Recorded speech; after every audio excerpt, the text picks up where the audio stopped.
सभी को सादर नमस्कार।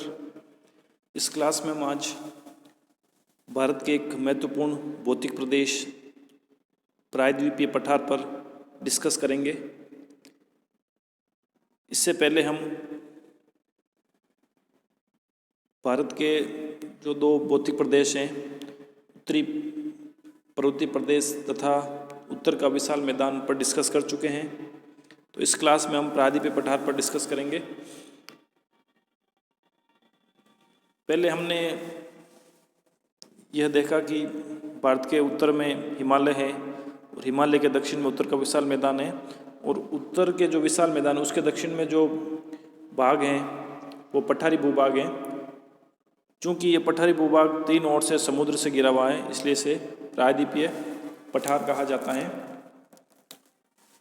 प्रायद्वीपीय पठार प्राचीन गोंडवाना लैंड का अंग माना जाता है, जो कि आर्कियन से लेकर कार्बोनिफेरस युग की जटिल चट्टानों से बना हुआ है, और यही कारण है कि यह भारत का सबसे प्राचीनतम भूभाग माना जाता है। प्रायद्वीपीय पठार का जो क्षेत्रफल है वह 16 लाख वर्ग किलोमीटर में है। उत्तर से दक्षिण की ओर लंबाई इसकी 1600 किलोमीटर है।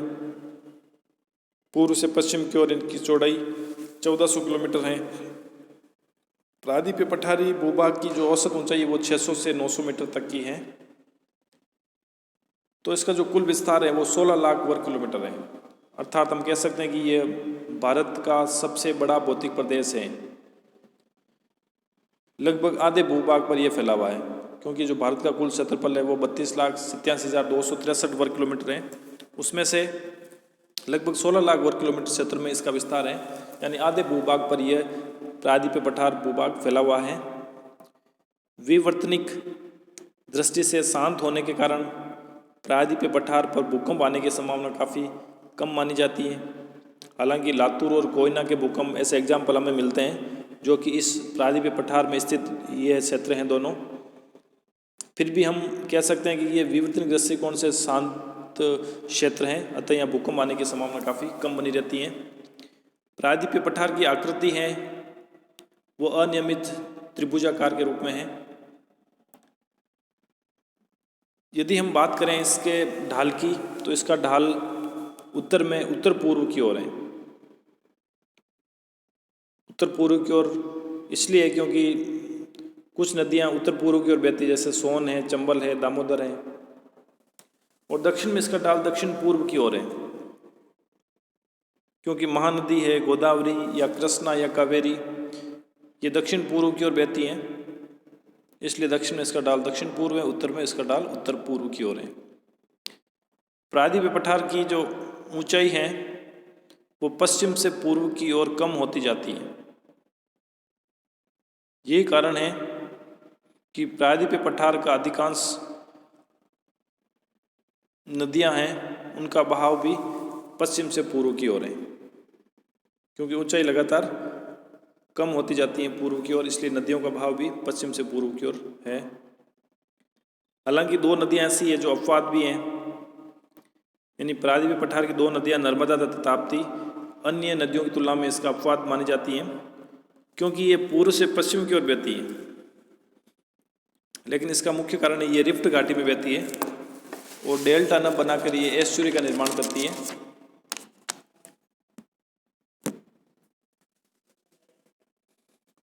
प्रायद्वीपीय पठार के उत्तर में बात करें, उत्तरी सीमा अरावली, विंध्याचल तथा सतपुड़ा द्वारा निर्धारित होती है। उत्तर पूर्व मेघालय का पठार है। प्रायद्वीपीय पठार की जो पूर्वी सीमा वो पूर्वी घाट द्वारा निर्धारित होती है, जो कि पूर्वी तटीय मैदान उसके समानांतर है। पश्चिमी सीमा पश्चिमी घाट द्वारा निर्धारित होती है तथा इसका दक्षिणी सीमा कन्याकुमारी से निर्धारित होती है। प्रायद्वीपीय पठार में खूब सारी पर्वत श्रेणियां भी हैं, पठारी भूभाग भी हैं। तो इसको मैं चार भागों में विभाजित कर सकते हैं: केंद्रीय उच्च भूमि, पूर्वी पठार, उत्तर पूर्वी पठार तथा दक्कन का पठार। तो केंद्रीय उच्च भूमि में हम बात करेंगे सबसे पहले अरावली पर्वतीय प्रदेश की। अरावली पर्वतमाला विश्व की प्राचीन वलित पर्वतमालाओं में से एक मानी जाती है। इसका उद्भव तथा उत्पत्ति भूगर्भिक इतिहास की प्राचीन कल्प अर्थात प्री कैम्ब्रियन कल्प में हुई थी, लेकिन आज ये अवशिष्ट पर्वतमाला के रूप में विद्यमान है। ये पर्वतमाला राजस्थान के मध्य में विकर्ण के रूप में दक्षिण पश्चिम से उत्तर पूर्व की ओर फैली हुई है। इसका जो विस्तार है वो गुजरात के खेड़ ब्रह्मा से प्रारंभ होकर राजस्थान के मध्यवर्ती जिलों से होती हुई हरियाणा के कुछ भागों सहित दिल्ली तक इसका विस्तार है। इसकी कुल लंबाई 692 किलोमीटर है, जिसमें से 80% भाग राजस्थान में स्थित हैं, जो कि लगभग 550 किलोमीटर है। औसत ऊंचाई इसकी 930 मीटर है। अरावली की ऊंचाई दक्षिण पश्चिम से उत्तर पूर्व की ओर कम होती जाती है। दक्षिण पश्चिम में इसकी ऊंचाई ज़्यादा है, लेकिन जो हम उत्तर पूर्व की ओर जाएंगे ऊंचाई की में कमी आती जाएगी। तो यही कारण है कि जिसकी सर्वोच्च चोटी है वो गुरु शिखर सिरोही में है, अर्थात दक्षिण पश्चिम की ओर स्थित है, लेकिन उत्तर पूर्व में इसकी ऊंचाई कम होती जाती है। तो गुरु शिखर सिरोही जिले में है, जिसकी ऊंचाई 1722 मीटर है। अरावली का जो मुख्य विस्तार है उदयपुर, सिरोही, राजसमंद, अजमेर, जयपुर, दौसा तथा अलवर जिलों में है, परंतु इसकी कुछ शाखाएं और इसका प्रभाव दूसरे जिलों में भी दिखा जाता है, जैसे डूंगरपुर है, बांसवाड़ा है, प्रतापगढ़, भीलवाड़ा, सीकर, झुंझुनू तथा पाली। इन जिलों में कुछ छितरी हुई पहाड़ियों के रूप में ये विद्यमान है, लेकिन जो मुख्य विस्तार है वो उदयपुर, सिरोही, राजसमंद, अजमेर, जयपुर, दौसा और अलवर जिलों में है। उसके बाद में हम देखते हैं मालवा का पठार। मालवा का पठार मध्य प्रदेश में बेसाल्ट चट्टानों से निर्मित है। मालवा के पठार को राजस्थान में हाड़ौती का पठार कहते हैं, और राजस्थान में इस पठार का जो विस्तार है वो 4 जिलों में है, कोटा, बूंदी, बारा, झालावाड़। मालवा का पठार अरावली तथा विंध्यन श्रृंखलाओं के मध्य स्थित है। इसकी उत्तरी सीमा अरावली द्वारा, पश्चिमी सीमा मरुस्थल द्वारा निर्धारित होती है, दक्षिण में विंध्यन श्रेणी स्थित है और पूर्व में बुंदेलखंड इसकी सीमा बनाते हैं। यानी मालवा का पठार इन अरावली, मरुस्थल और विंध्यन और बुंदेलखंड इन क्षेत्रों के बीच में स्थित है। मालवा पठार में बेसाल्ट चट्टानों के अपक्षरण के कारण काली मृदा का विकास हुआ है, अतः यह क्षेत्र कपास की कृषि के लिए सर्वाधिक उपयुक्त माना जाता है,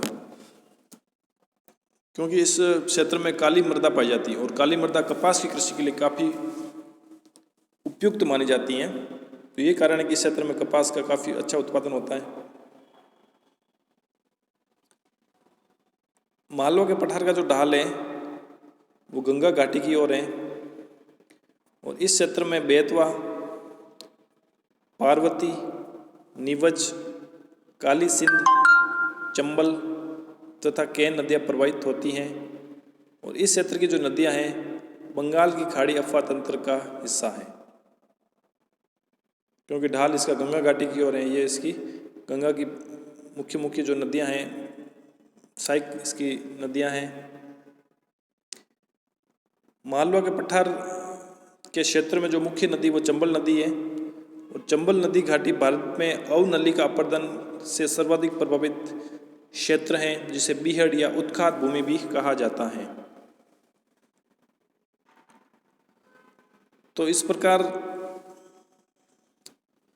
इस क्लास में हमने प्रायद्वीपीय पठार की मुख्य विशेषताओं के बारे में चर्चा की तथा इसके जो 2 मुख्य भाग है अरावली प्रदेश तथा मालवा के पठार, उसका भी हमने डिस्कस किया। अगली क्लास में हम विंध्यन श्रेणी, सतपुड़ा पर डिस्कस करेंगे। धन्यवाद।